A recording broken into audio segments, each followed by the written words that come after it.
বাচ্চারা পড়তে না চাইলে মা-বাবারা উদ্বিগ্ন হয়ে পড়েন। তবে এটা একটা সাধারণ সমস্যা এবং মনোবিজ্ঞানসম্মত পদ্ধতির মাধ্যমে এটাকে সমাধান করা সম্ভব।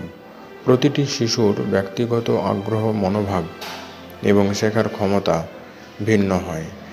এই কারণে সমস্যাটা সমাধানের জন্য প্রত্যেকটি বাবা মাকে ধৈর্য ধরতে হবে এবং কিছু কৌশল অবলম্বন করতে হবে।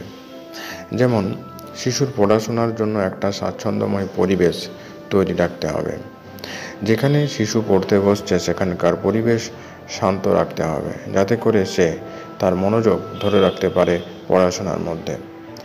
যে জায়গায় সে পড়াশোনা করছে সেখানকার পরিবেশে পর্যাপ্ত আলো এবং বসার ব্যবস্থা আরামদায়ক হতে হবে।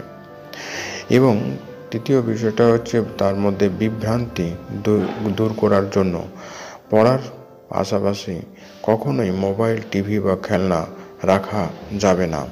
সর্বপ্রথম যে বিষয়টা করতে হবে সেটা হলো যে শিশুর পড়াশোনার প্রতি যে অনাগ্রহ, তার কারণটা খুঁজে বের করতে হবে। শিশু পড়তে চায় না কেন, তাকে জিজ্ঞাসা করুন। পড়ার বিষয়ের প্রতি অনীহা থাকলে পড়ার বিষয়টিকে তাকে খেলার মাধ্যমে বোঝান। পাঠ্য বইয়ের গেম বা চিত্রগুলিকে বেশি বেশি করে উপস্থাপন করুন। তাকে ইন্টারঅ্যাক্টিভ লার্নিংয়ের উপরে জোর দিন, অর্থাৎ প্রশ্ন উত্তর। আপনি যে বিষয়টি তাকে পড়াচ্ছেন বা সে যে বিষয়টি পড়ছে তার উপর তাকে প্রশ্ন জিজ্ঞাসা করুন এবং সঠিক উত্তর দিলে তাকে উৎসাহিত করুন। গল্প বলার মাধ্যমে তাকে শিক্ষা দিন। দীর্ঘ সময় পড়ার পরিবর্তে অল্প সময় ধরে পড়তে বলুন। নির্দিষ্ট অধ্যায়গুলো সম্পর্কে তাকে সঠিক ধারণা নিতে বলুন এবং যেদিন যে বিষয়টা পড়ছে তার সেই বিষয়টা সম্পর্কে প্রশ্ন উত্তর তৈরি রাখতে বলুন।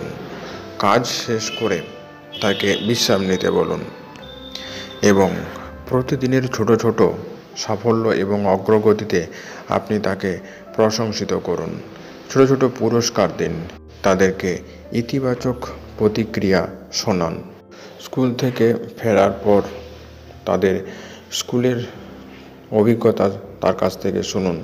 শিক্ষকের কাছে শিশুর আচার আচরণ সম্পর্কে জানতে চান, বন্ধুর সঙ্গে মেলামেশার সম্পর্কে জানতে চান এবং স্কুলের বাড়ির কাজ কখনো তার বিরক্তির কারণ হয়ে উঠছে কিনা সেই বিষয়টিও তার কাছ থেকে শুনে নিন। প্রয়োজনে নিয়মিত রুটিন ফলো করে তাকে চলতে বলুন।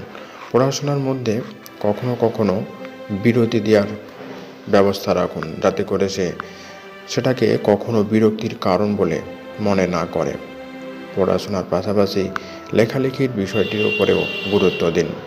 এছাড়া তার সৃজনশীল ক্ষমতা যাতে বৃদ্ধি হয় তার জন্য কখনো ছবি আঁকা বা গান, যেটা তার পছন্দ সেই বিষয়টিকেও অবশ্যই গুরুত্ব দিন।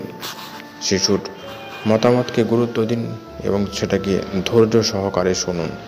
আপনারা যদি এই সমস্ত বিষয়গুলিকে সফলভাবে মেনে চলেন তাহলে আপনার সন্তান শুধু পড়াশোনায় সফল হবে না, বরং ভবিষ্যতের জন্য একটা মজবুত ভিত তৈরি হবে, যার উপরে দাঁড়িয়ে আপনার সন্তান একটি সুন্দর ভবিষ্যৎ গড়ে তুলতে পারবে। আজ এই পর্যন্তই। কেমন লাগলো আজকের এই ভিডিও অবশ্যই কমেন্ট বক্সে লিখে জানান। যারা এই চ্যানেলে নতুন তারা অবশ্যই চ্যানেলটিকে সাবস্ক্রাইব করে চ্যানেলের সঙ্গে থাকুন। সম্পূর্ণ ভিডিওটি দেখার জন্য আপনাদেরকে অসংখ্য ধন্যবাদ।